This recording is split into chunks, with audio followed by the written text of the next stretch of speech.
Olá, sejam bem-vindos a mais um episódio do seu podcast Agro. Temos a honra de receber um grande investidor na área do agronegócio aqui em Boa Vista, Roraima.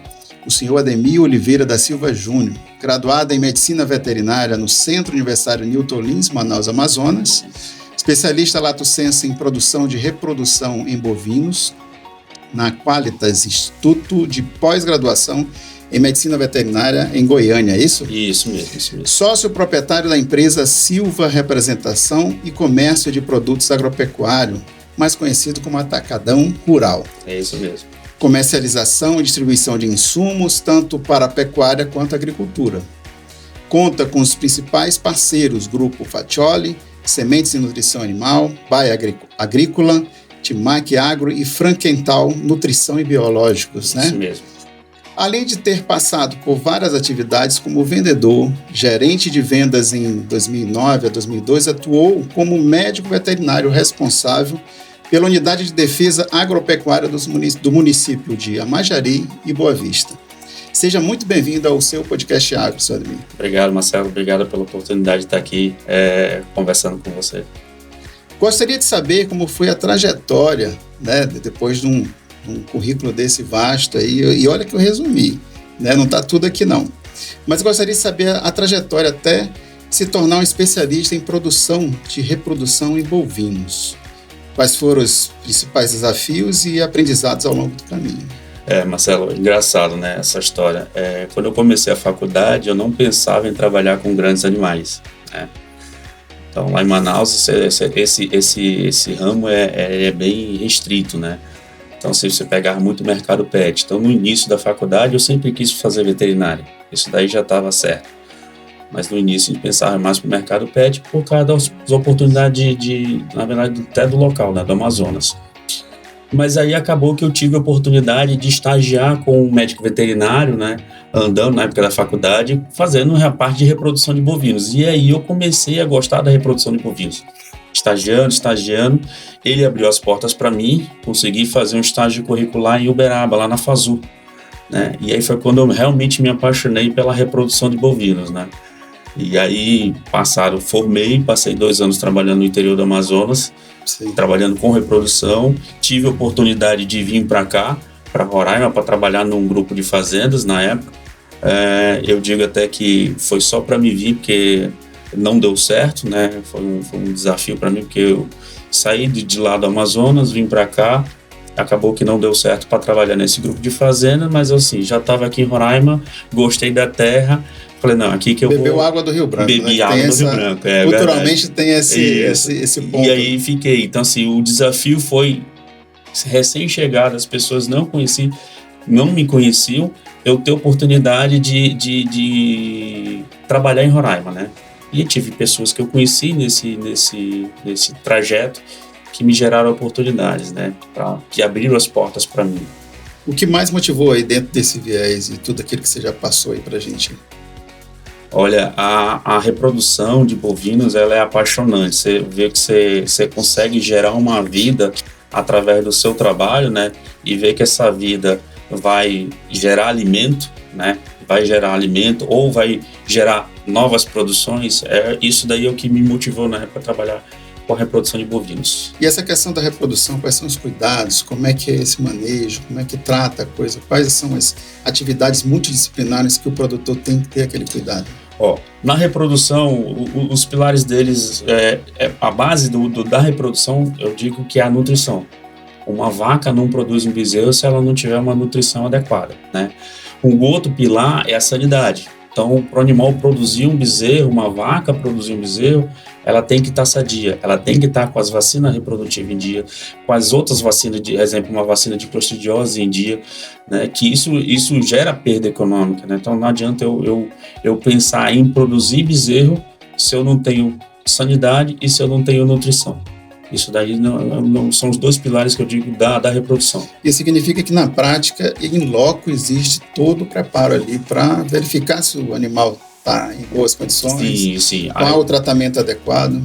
E ainda tem a questão do manejo, né? Então, assim, você pega para uma propriedade, ela trabalhar com as biotécnicas da reprodução, seja uma IATF, seja uma produção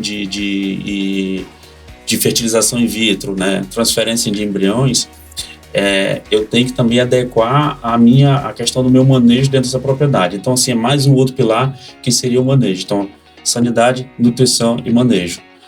Eu tenho que saber manejar esse animal, eu tenho que saber conduzir esse animal no meu curral, eu tenho que saber trabalhar com esse animal nesse curral. Quanto mais eu estressar, pior é o resultado. Quanto menos eu estressar esse animal, melhor esse resultado. Na sua visão, qual é a importância do agronegócio para a economia de Roraima? Roraima, vamos dizer, Roraima eu tô desde 2007, né? Então a gente pega esse boom que teve da soja, que teve a pecuária nos últimos anos, atrai novos investidores. Esses novos investidores demandam por mão de obra, né? E inclusive qualificada. A demanda por mão de obra qualificada é muito grande, então você gera emprego, você gera renda, você tem valorização das terras, né? Eu lembro que quando eu comprei uma propriedade, sei lá, R$1.000 o hectare, né?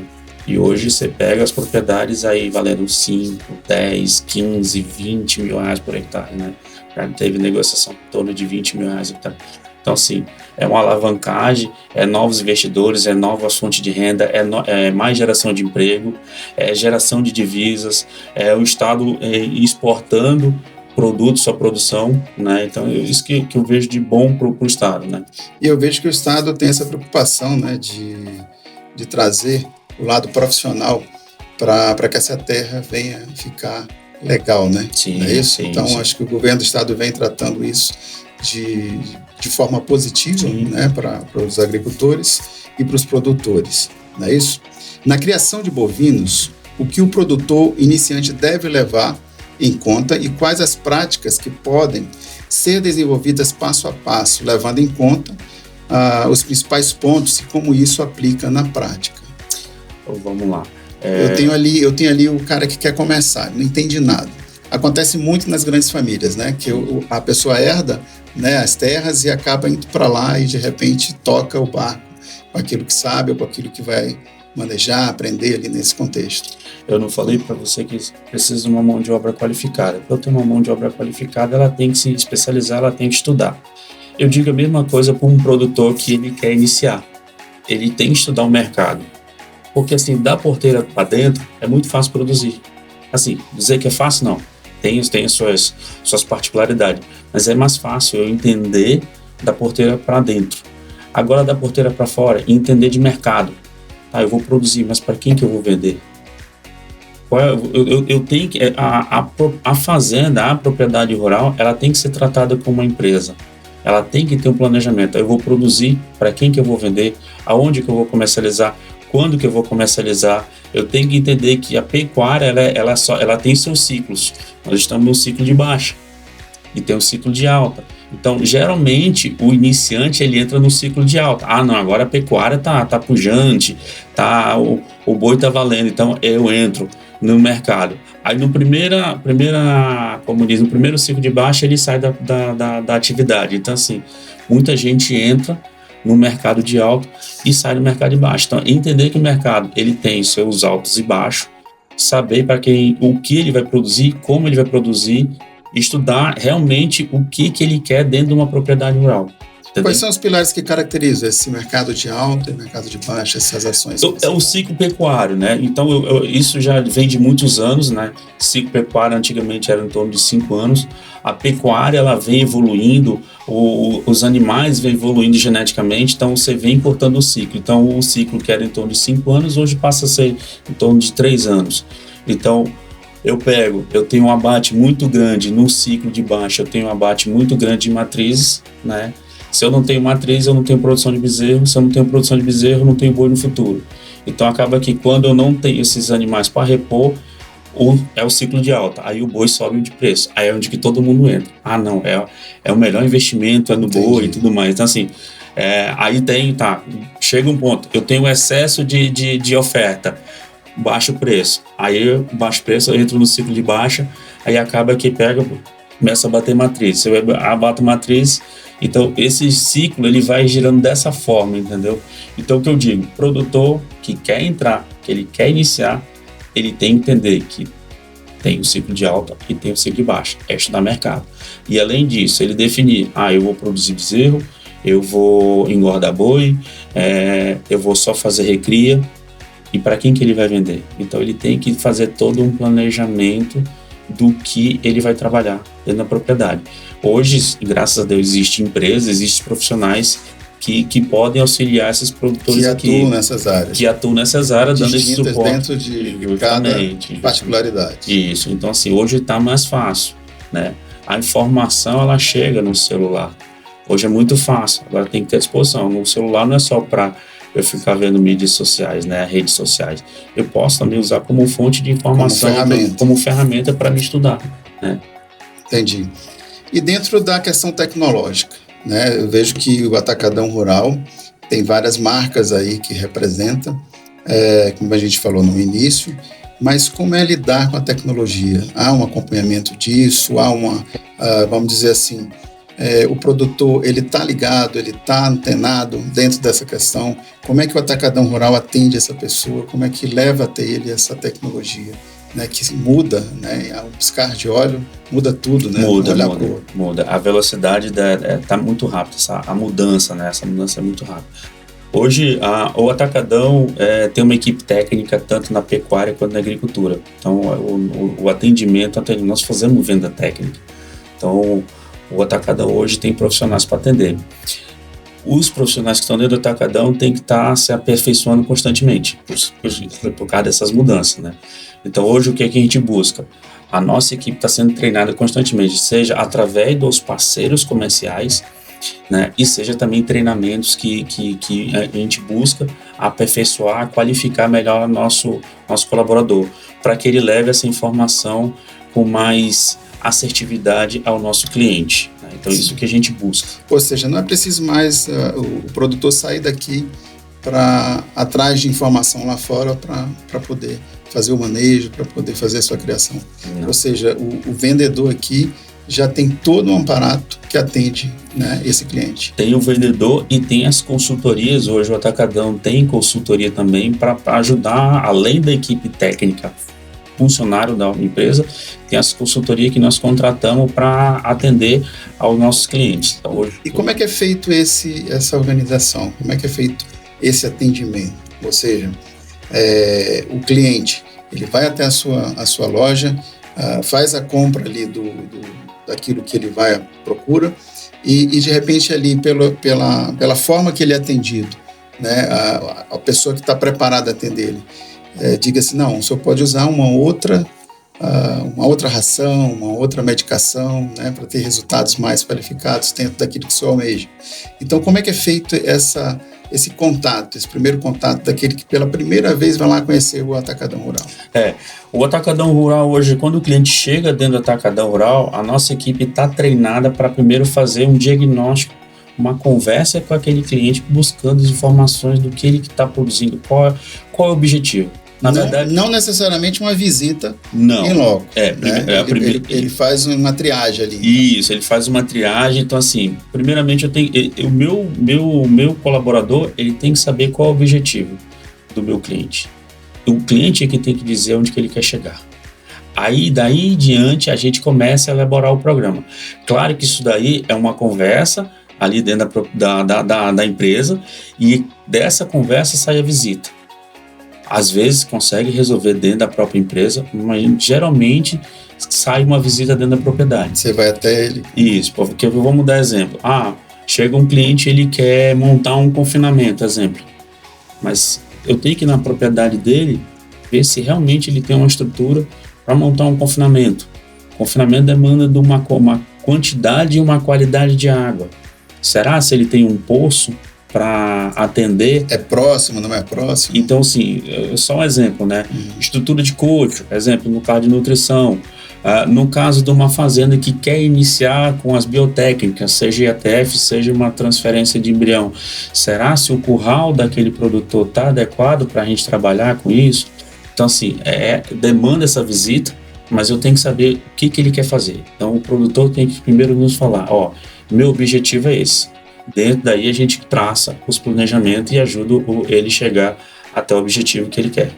A gente falou um pouco de tecnologia, né? Como é que isso está indo até o produtor, os pontos que ele aplica essa tecnologia e qual o momento de mudança, quando vem algo novo aí e de repente a gente tem que mudar a estratégia daquele cliente. Essa tecnologia, depois que a gente implementa dentro da propriedade, né, ela tem que ser, mesmo que mude, mas ela vai mudar pouca coisa. Então, assim, pouca coisinha. É uma evolução, ela assim, não é que ela vai ser muito rápida. A evolução não é tão rápida assim, ao ponto de essa semana eu começar a implementar e semana que vem sair uma coisa nova. Não. Então, assim, ela começa e ela tem que ser implementada. Tem um ciclo, ela né? tem um ciclo para ser feito. Assim, se eu comecei, eu tenho que terminar aquela. Agora, claro, existe a evolução das tecnologias. Então, eu começo, termino a primeira, eu mudei, houve uma evolução. No próximo ciclo, eu vou implementando a nova. E também, assim, existe também aquela propriedade que eu tenho que capacitar. Então, vou dar exemplo no caso do que eu tenho mais uma expertise, que é a reprodução.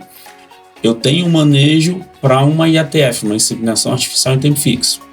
Não necessariamente a propriedade que faz IATF comporta uma transferência de embrião. Entendi. Então, eu tenho também que evoluir a minha equipe, a equipe de trabalho da propriedade para trabalhar com a nova tecnologia, né? Então, assim, tem um tempo para começar a trabalhar, para mudar a tecnologia, para avançar. Então, eu tenho que evoluir não só o produtor, mas tenho que evoluir também a equipe de campo, a equipe de colaboradores daquela propriedade. Ou seja, você tem a venda e a pós-venda ali. Sim. Nessa aplicação, né? E essa temática aí da questão do atendimento, em que o produtor se sente bem à vontade aí com vocês, né, com a tua equipe. Sim. O que você acha da crescente preocupação com a sustentabilidade no agronegócio? Como é que lidar com isso no dia a dia? Né? Não é fácil. Trabalhando a questão do agronegócio. Porque antigamente você conseguia abrir áreas, você conseguia abrindo área para produzir, abrindo, né? Com essa demanda da sustentabilidade, e eu concordo que isso tem que ter, a gente tem que acabar intensificando, porque eu tenho que produzir mais em uma área menor. Sim. Então eu não posso sair desmatando, eu não posso abrindo mais áreas, eu tenho que produzir, e não é necessário. As áreas que a gente já tem, que já foram trabalhadas, que estão paradas, se eu pegar essas áreas e eu intensificar, eu implementar tecnologias, seja uma análise de solo, seja uma formação de um capim correto, adequado para aquela realidade, eu já começo a produzir nela. Então, assim, eu não preciso desmatar, eu não preciso abrir novas áreas. Eu preciso trabalhar as áreas que já foram trabalhadas ou que estão, e evoluir as áreas que estão sendo trabalhadas. Então, a tecnologia, nesse caso, ela vem para eu aumentar a produtividade, eu produzir mais na mesma área, ou aumentar a produção naquela área, né? Mais carne por hectare, né? Mais leite por hectare, né? Produzir mais bezerro na mesma área. Eu consegui concentrar mais animais dentro de uma mesma área. Tem uma discussão e tem uma situação que me parece que nessa área da pecuária tem o aparecimento ali de mais fêmeas, de mais machos, né? Como é que é esse mercado? Como é que tramita isso tudo aí? Em termos assim de levar ao produtor, sobretudo aquele que está começando, né? Entender um pouquinho sobre isso. Vamos lá. Hoje você fala em termos de reprodução, Sim. Nascer mais fêmeas e nascer mais machos. Hoje é uma tecnologia, hoje existe o semi-sexado. Então o produtor define. Exemplo, no produtor de leite. Ele não quer que nasça tantos machos. Ele tem que nascer fêmea por causa que ele tem que produzir leite. O mercado aponta isso? Já aponta. O que acontecia que no passado, um semi-sexado, exemplo, numa IATF, as taxas eram muito ruins, não tinham taxas boas. Então, às vezes, frustrava o produtor. Hoje, as taxas já estão quase iguais, diferença mínima, do semi-convencional.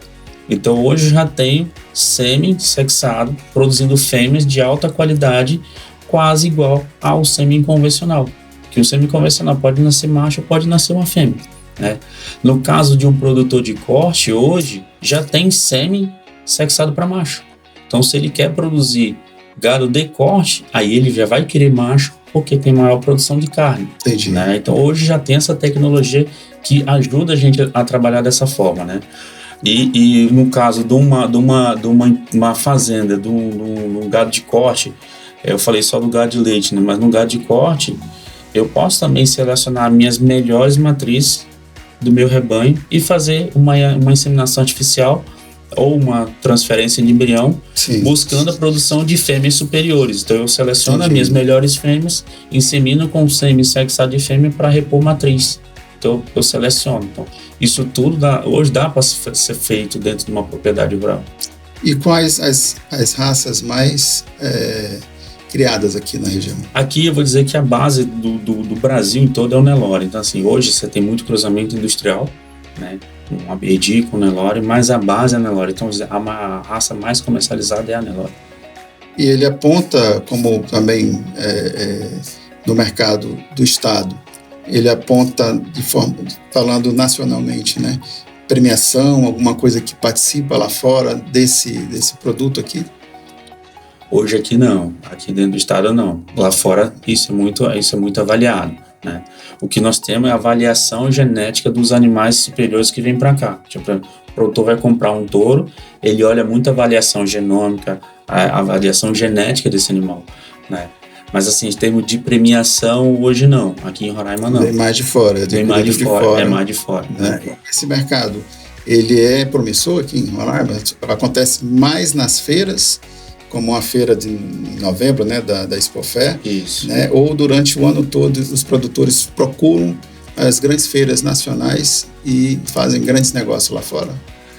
Procuram, os produtores aqui comprou, mas buscando trazer animais geneticamente melhorados para produzir aqui em Roraima. Então eles procuram animais que se destacam no cenário nacional para produzir, aumentar a sua produção, melhorar a sua produção aqui dentro do estado. Sim, procura. O Atacadão Rural faz esse acompanhamento quando o produtor procura e ele diz, olha, eu comprei sêmenes lá de fora de determinado touro, né? E estou tentando mudar ali as especificidades do meu rebanho. Sim, nós temos uma equipe que pode dar o suporte para esse produtor e a gente também presta essa consultoria, porque hoje nós comercializamos, né? Nós somos representantes de uma central de sêmen, né? Então acaba que a gente também ajuda esse produtor a escolher touros melhoradores para produzir, aumentar, melhorar a sua produção, a genética do seu rebanho. A gente falou em tecnologia, né, já por 2 vezes aqui no nosso papo, mas a tecnologia ela anda ali do lado da inovação. E falando de inovação, como pode impulsionar o setor e gerar novas oportunidades quando se fala de inovação? Porque você tem uma equipe que atende ali diretamente o produtor, né, está em loco ali, de repente encontra, né, desafios e ao mesmo tempo resolve, né, toda e qualquer problemática que identifica. Como é que é lidar com isso todo dia? São desafios grandes, porque implementar a tecnologia dentro de uma propriedade rural não é fácil. Lembra quando eu falei que não precisa só o produtor querer evoluir, a equipe da propriedade também tem que querer evoluir. Então, implementar a tecnologia, implementar mudanças dentro de uma propriedade rural não é fácil, né? Você tem que ter um poder de convencimento que essa tecnologia também vai agregar, vai trazer melhorias para aquele funcionário. Seja ela, exemplo, numa IATF, concentrar o nascimento dos bezerros na melhor época do ano. Então, eu concentro o trabalho dele numa época do ano, né? Questão de uma nutrição animal, eu fazer com que ele demande um trabalho maior numa época do ano e demanda um esforço menor numa outra época do ano. Então, assim, tem que ser um ganho, uma relação ganha-ganha. Eu faço ele trabalhar uma época bastante aqui, mas também ele vai ter a época de folga. Então, assim, mas aquela pessoa também tem que querer evoluir. Não adianta só o colaborador do Atacadão chega lá e falar assim, não, nós vamos fazer isso aqui. Não adianta.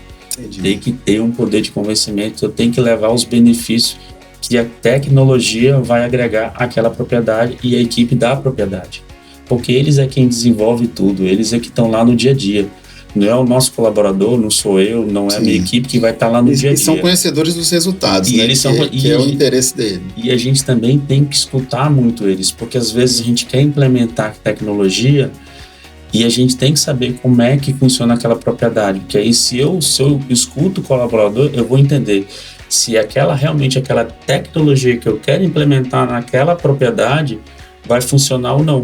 Sim. Se vai ter como ela ter sucesso ou não. Que aí às vezes eu posso frustrar um produtor e queimar a técnica ou a tecnologia que está sendo implementada. O que você diria para os jovens que desejam seguir carreira no agronegócio? Aperfeiçoe-se, estude. A demanda por mão de obra qualificada é crescente, ela vai ser cada vez maior. Vou dar exemplo. Drone agrícola. A tecnologia que para essa turma mais jovem deve ser muito fácil. Porque é que nem jogar, tipo assim, até as pessoas podem dizer, né? Jogar um videogame, então se torna mais fácil. Só que eu preciso me qualificar. Hoje, a evolução, exemplo de um trator, hoje você tem máquinas com muita tecnologia, mas eu também tenho que saber como operar aquela máquina. Então assim, o jovem tem que evoluir. No caso da nutrição animal, eu tenho que estar atento às novidades do mercado. Eu tenho que saber fazer meu produtor produzir mais com menos custo, né? No caso de umas biotécnicas da reprodução, eu tenho também que estudar, por exemplo, fisiologia da reprodução para saber o que aqueles medicamentos que eu estou aplicando como é que eles vão trabalhar na vaca, no animal. Porque não adianta, não é fórmula de bolo. Às vezes as pessoas pegam e falam, o protocolo é assim, assim, tal. Será que aquele protocolo está adequado àquela propriedade? Está adequado àquele animal que eu vou trabalhar? Então, assim, estudem, busquem conhecimento. Isso que eu digo que é o meu conselho para a nova geração, porque cada vez mais a mão de obra vai ter que ser qualificada. Você falou de mão de obra e as áreas que mais necessitam desse profissional. Você tem como pontuar algumas? Por exemplo, gerente de fazenda, né?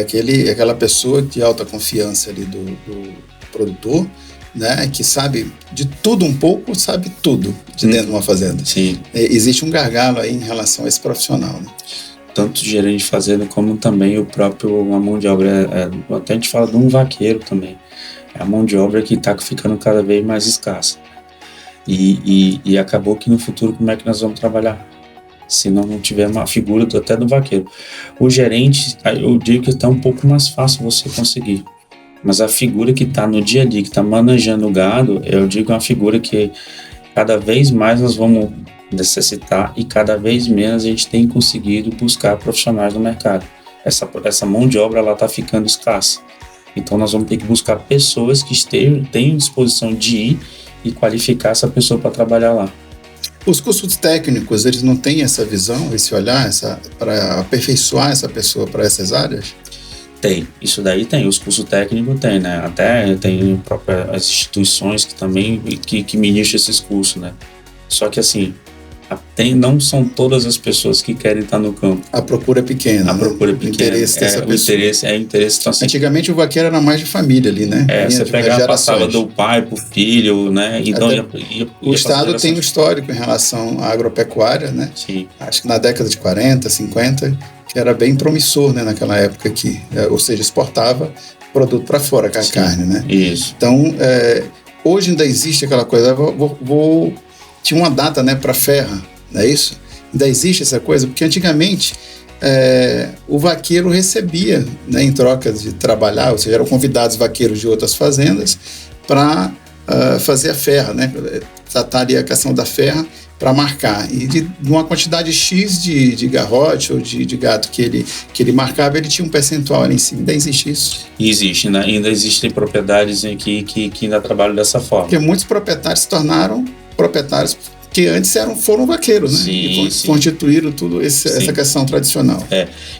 Ainda existe essa pecuária dessa forma, mas são poucas, já praticamente diminuiu bastante. Não vou dizer que acabou, não acabou, mas cada vez está diminuindo essa forma de trabalhar, já está diminuindo. Você tem alguma dica ou conselho para os produtores rurais que nos acompanham? Quais são os cuidados essenciais para garantir uma produção eficiente e sustentável? Tenho sim. Na minha empresa, para me evoluir, eu aprendi uma coisa a fazer na minha empresa que chama-se benchmark. Eu visito, toda vez que eu viajo, eu visito algumas empresas que atuam no ramo e tento buscar conhecimento, tento aprender com eles. Então, o meu conselho para esses produtores é: façam benchmark com as propriedades rurais aqui. Visite quem são as pessoas que estão produzindo, que estão na ponta. Eu te garanto que todo produtor rural tem o prazer de ensinar. Tem o prazer de ensinar. Quem produz, ele tem o prazer de mostrar como é que ele está sendo feito, o que ele está fazendo diferente. Claro que a gente sabe a realidade de cada propriedade. Tem coisas que funcionam numa que não vão funcionar na outra. Mas fazer esse benchmark, eu aprendi, eu cresci na minha empresa fazendo benchmark. Creio também que um produtor rural fazendo benchmark em outras propriedades que estão produzindo, ele vai aprender. Hoje a informação não é mais fechada. Não. Ela é aberta e aquilo que você vai tanto se qualificando quanto aprendendo na lida do dia a dia é passado, né, para o vizinho ali, para o outro produtor e, sobretudo, para o lojista, né, que aprende muito com eles. Sim, com certeza, com certeza. É uma troca de informação, é uma via dupla, né, de troca de informação. Vai e volta, vai e volta.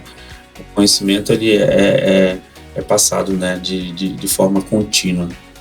A gente sabe que no estado de Roraima a soja, né, ela aponta aí para um grande mercado, né, nacional, né, e sobretudo no norte do país.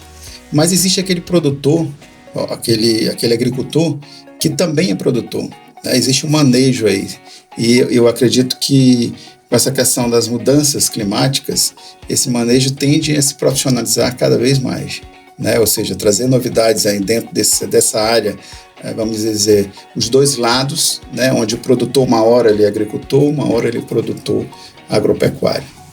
Como é que você vê essa questão aqui no estado? Hoje, no futuro, né, de hoje em diante, eu digo que no futuro, todo pecuarista que quiser permanecer, ele vai ter que, em algum momento da vida dele, vai virar um agricultor. Existe uma resistência ainda? Existe. O pecuarista tradicional, ele ainda tem um receio, ele tem um medo. O novo, ele traz um medo, né? A novidade traz um medo. Mas hoje é uma forma mais barata de você reformar uma pastagem, eu fazendo agricultura. Já escutei da boca de produtores que ele gosta tanto de boi, né? É um cliente nosso. Ele gosta tanto de boi que ele faz agricultura. Porque é uma forma de ele conseguir produzir alimento para o próprio gado. Para o próprio gado. Então ele gosta tanto de boi que ele faz agricultura, né? Isso é uma fala de um cliente nosso. Ele fala muito bem isso. Então assim, a agricultura vai andar lado a lado com a pecuária em Roraima. E aqui, eu digo que é mais ainda, porque aqui nós não conseguimos fazer safrinha ainda.